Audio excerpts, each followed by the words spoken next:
Good afternoon. I hope you're having a blessed day as always. And if you are not, and you are finding yourself in struggles and troubles, I hope you do better. And I hope things will get better for you. And I encourage you to open up the King James Bible and just read.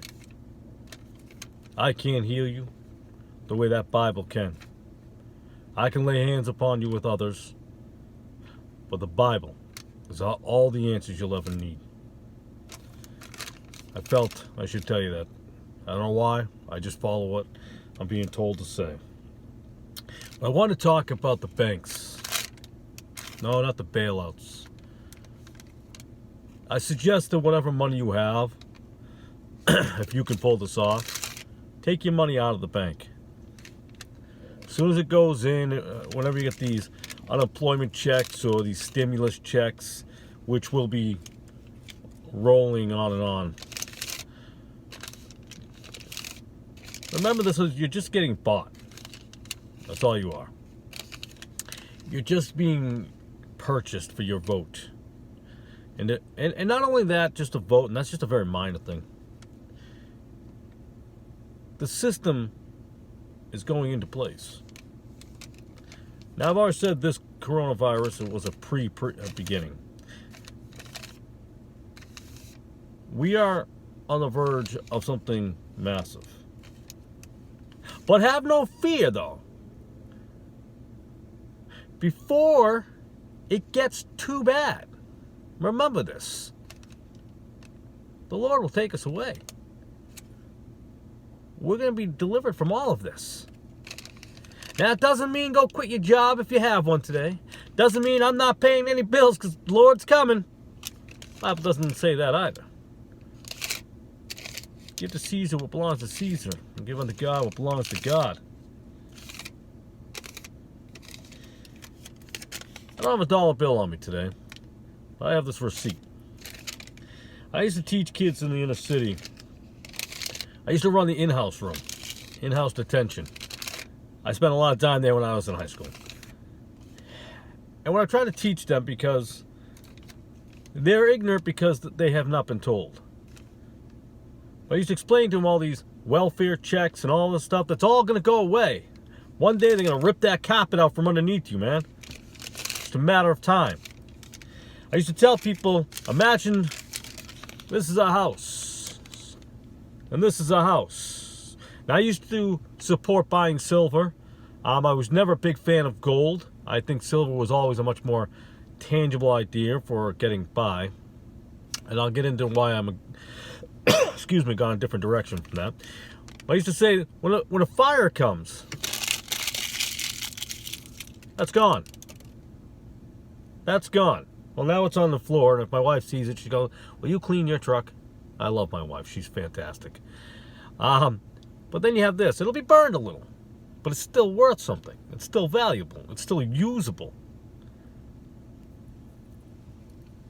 Now let me illustrate something.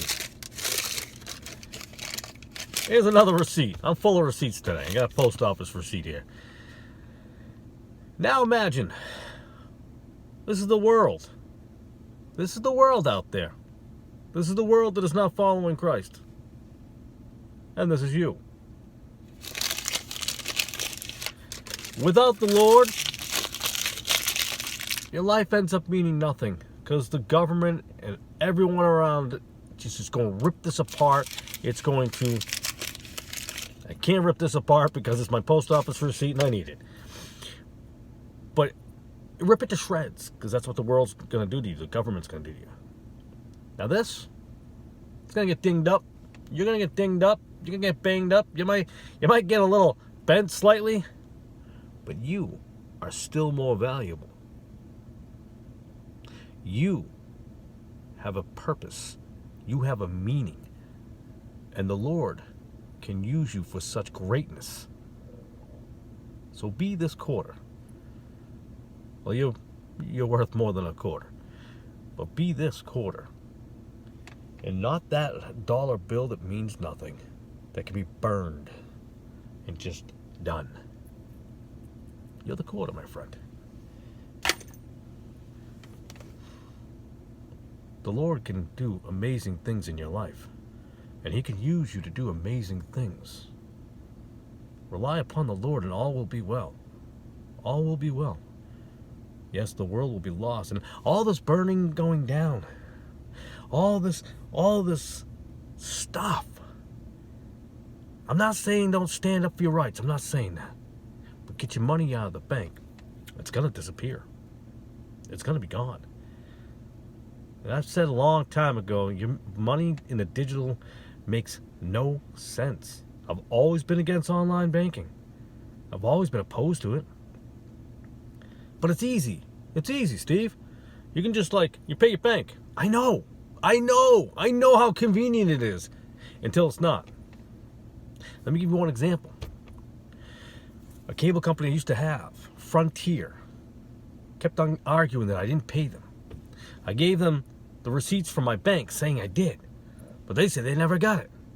So there's a transaction in the digital world. Nobody's culpable. Nobody's accountable but me. No, I'd rather give you cash. I give it right to you in your hands. You can give me a receipt. See, people in the olden days, they weren't stupid. It wasn't because they didn't know how to do things. Not like they never thought of doing electronical things. Nah, they were fine. Reminds me of that lady in the Midwest. She still had all her library stuff on the little cards. What do you call them? The Dewey Decimal Point now? What is he? Okay, people of my age, over 40, you know what I'm talking about. Them little cards you go through in the library. She still had them all. She did not go over to the computer system. All the libraries did. And what happened? They crashed. They had to redo everything except for that one lady. Oh, no, she was fine. Because she didn't go into the New World Order of things. Take your money out of the bank because it's going to be gone one day. Even your stimulus check. As soon as it goes in, take it out. Buy what you need to survive. And that's food. That's food, because that's what you got left. Thank you for tuning into this video. I appreciate it. God bless. I love you. And have an awesome day.